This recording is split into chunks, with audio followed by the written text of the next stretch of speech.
When I first start doing private lessons with people who are brand new to shuffle dancing, I always start the same way, with two fundamental mechanical concepts that are critical for learning how to shuffle dance.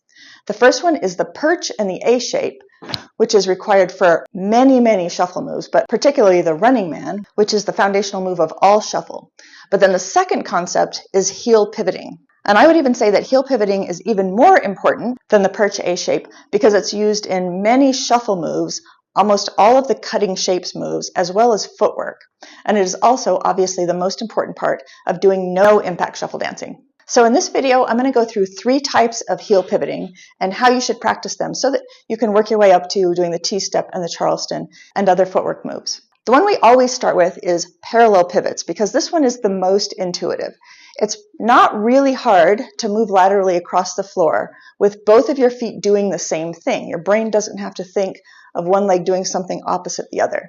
So we always start with basic parallel pivots, one side to the next. And what I tell people to focus on during this is trying to get your toes up as high as you can and your heels up as high as you can.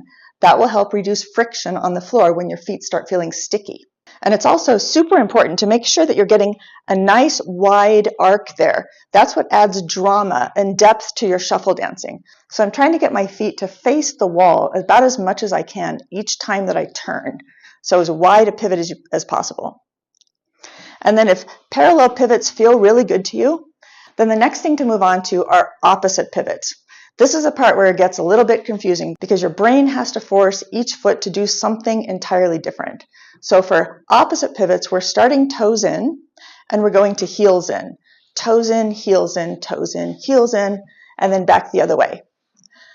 So what am I doing here? I'm actually trying to create little triangles. So right now I'm in a triangle, toes in front, and then when I shift, I'm going to go into another triangle, heels in.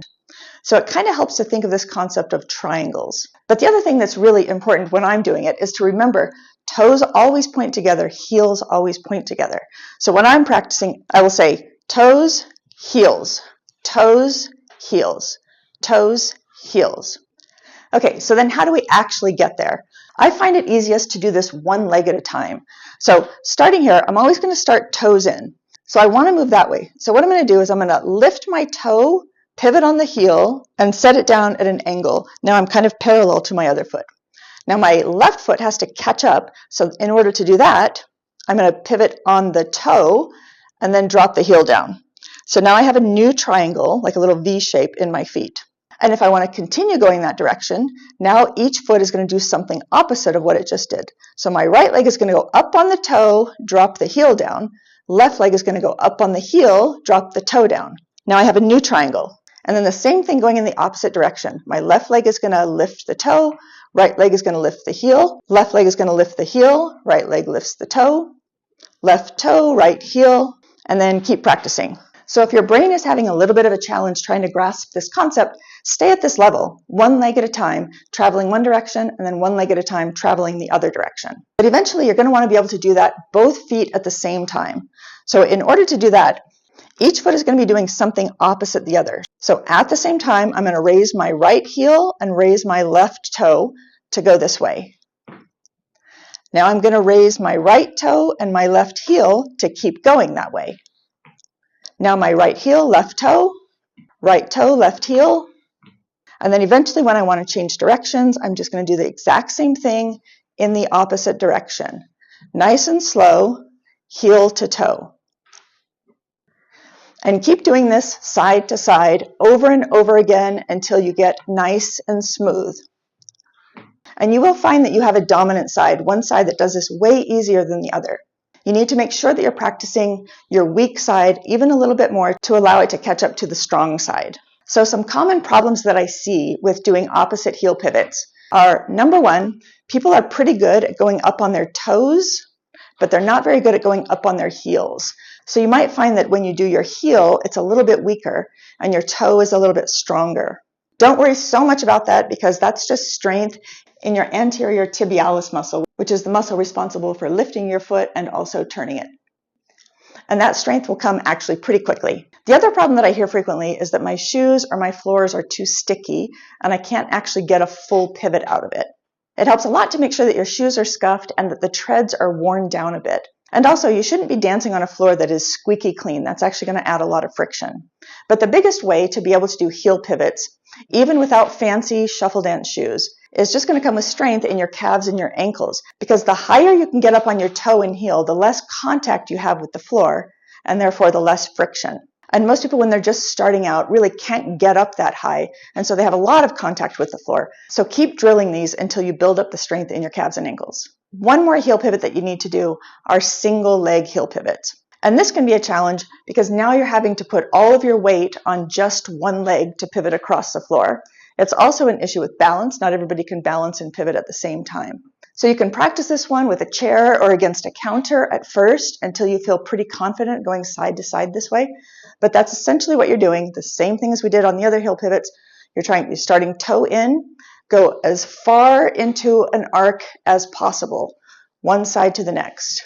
And what's really important at this stage is to make sure that when you're doing your single leg pivots, that you're pivoting in the direction of the free leg. Do not pivot in the opposite direction right now. That's an advanced move. We'll talk about that later. So it's just side to side. Use your arms for balance. I don't care if you swing your hips because we're going to fix that later. Side to side until you feel really strong.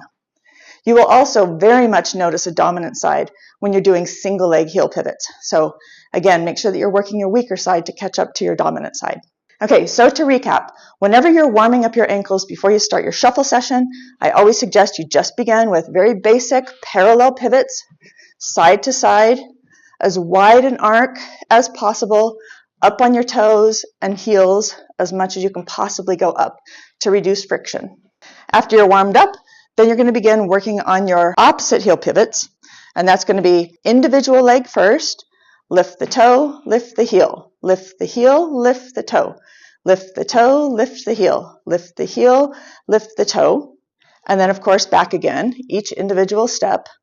And if that feels comfortable, then you're going to go on to opposite heel pivoting in unison. So we're going to start toes in, one toe goes up, one heel goes up, one heel goes up, one toe goes up. Heels together, toes together, and then back the opposite way. Heels together, toes together, heels together, toes together. And keep working that until that becomes really committed to muscle memory. You don't have to think about it at all. And then the third one, of course, single leg heel pivots. Use your arms for balance or use a chair or a counter and only move in the direction of the free leg until that becomes really comfortable as well. Okay, so I hope this was helpful. Please let me know if you're having trouble with this. I'm always happy to help. Thanks for watching. See you next time.